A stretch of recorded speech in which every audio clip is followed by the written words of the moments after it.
Halo teman-teman, jangan lakukan hal ini jika sudah galbay. Assalamualaikum warahmatullahi wabarakatuh. Bagaimana kabar teman-teman? Semoga tetap sehat selalu, tetap dilancarkan rezekinya dan bisa mendapat rezeki yang banyak untuk bisa melunasi semua hutang-hutang pinjol teman-teman. Amin amin ya rabbal alamin. Nah, di video kali ini akan saya share 5 hal yang pokok yang perlu dilakukan jika sudah galbay dan tidak perlu dilakukan ya teman. Saya harap teman-teman tonton video ini sampai habis agar bisa teredukasi ke depannya tentang galbay. Nah, untuk yang pertama, jika teman-teman sudah mentok nggak punya uang atau nggak ada uang spesial untuk bayar, lebih baik teman-teman fokus untuk galbay saja teman. Jadi tidak usah dibayarkan saja. Kenapa kok seperti itu? Karena kalau teman-teman sekali saja melakukan yang namanya tindakan-tindakan atau hal-hal yang menyangkut tentang segala macam cara untuk membayar tagihan, itu teman-teman akan frustasi sendiri. Karena banyak sekali orang yang menghalalkan segala cara untuk melunasi tagihan padahal dia tidak sadar diri jika dia sudah tidak punya kemampuan untuk membayar. Istilahnya dia memaksakan diri ya teman, itu tidak diperbolehkan. Nanti ke depan teman-teman akan hancur sendiri tentang masalah ini. Jadi jika teman-teman sudah mentok nggak punya uang, lebih baik teman-teman galbaykan saja pinjaman online tersebut. Itu yang pertama teman-teman. Jadi mindsetnya harus ditata terlebih dahulu. Stop bayar pinjaman online jika teman-teman sudah mentok gak punya uang. Nah, untuk yang kedua adalah teman-teman jangan pernah untuk yang namanya pinjam di platform pinjaman online untuk melunasi hutang. Nah, itu tidak disarankan ya teman. Kenapa? Karena kita berpikirnya kita hutang besar untuk membayar tagihan kecil. Nah, nanti ke depan bulannya lagi teman-teman bayar hutang dengan cara pinjam lagi seperti itu terus.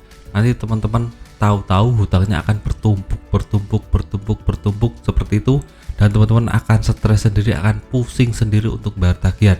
Jadi ini bisa menjadi efek salju yang luar biasa buat teman-teman, karena teman-teman akan terbebani dengan hutang yang lebih besar terus ya teman. Jadi mindsetnya ditata, jangan sampai teman-teman hutang untuk membayar hutang, itu sangat tidak sehat untuk kesehatan finansial teman-teman. Jadi camkan ya, jangan pernah untuk menghutang untuk membayar tagihan, itu tidak saya sarankan. Itu untuk yang kedua. Nah, untuk yang ketiga, jangan pernah berpikir ini adalah beban. Nah, teman-teman kalau sudah yang namanya galbay atau gagal bayar, ini biasanya akan menjadikan beban pikiran, akan saya kalau nggak bayar akan ada debitor, saya akan bunga dan denda saya besar. Stop berpikir seperti itu, teman-teman harus paham, punya mindset harus yang sehat ya teman. Jadi teman-teman mikirnya ini sebagai motivasi hidup, lebih bekerja keras untuk cari penghasilan yang baru. Jadi jangan pernah berpikir ini adalah beban yang teman-teman tanggung seumur hidup. Jadi teman-teman kalau sudah punya mindset seperti ini, maka ke depan akan sulit untuk yang namanya cari pendapatan atau berpikir yang jernih ya teman. Karena mungkin teman-teman akan bertindak yang konyol atau malah banyak sekali kasus orang yang coba untuk bunuh diri atau yang lainnya, itu jelas-jelas akan buat kita hancur sendiri. Jadi jangan pernah melakukan hal-hal bodoh. Jadi saya sarankan teman-teman harus coba untuk berpikir positif ke depannya. Nah, itu yang ketiga. Untuk yang keempat, teman-teman jangan pernah melakukan yang namanya hal bodoh. Nah, ini masuk dalam kategori yang nomor 3 tadi ya teman. Jadi umpamanya teman-teman sudah yang namanya terbebani pinjaman online sangat besar, 10 juta, 20 juta, 50 juta, itu teman-teman jangan stres, jangan yang namanya panik, jangan yang namanya takut tentang masalah ini. Teman-teman harus berpikir positif, itu cuma masalah hutang, bisa saya bayar. Jadi teman-teman mindsetnya harus besar ya teman, jangan pernah teman-teman merasa takut atau kecil hati tentang pinjaman ini. Yang penting teman-teman stop bayar, jangan pernah menambah hutang lagi kalau sudah hutangnya banyak. Dan teman-teman wajib untuk yang namanya berpikir positif terus-menerus dari ke hari, menyemangati diri teman-teman, jangan sampai loyo atau malah takut tentang masalah ini.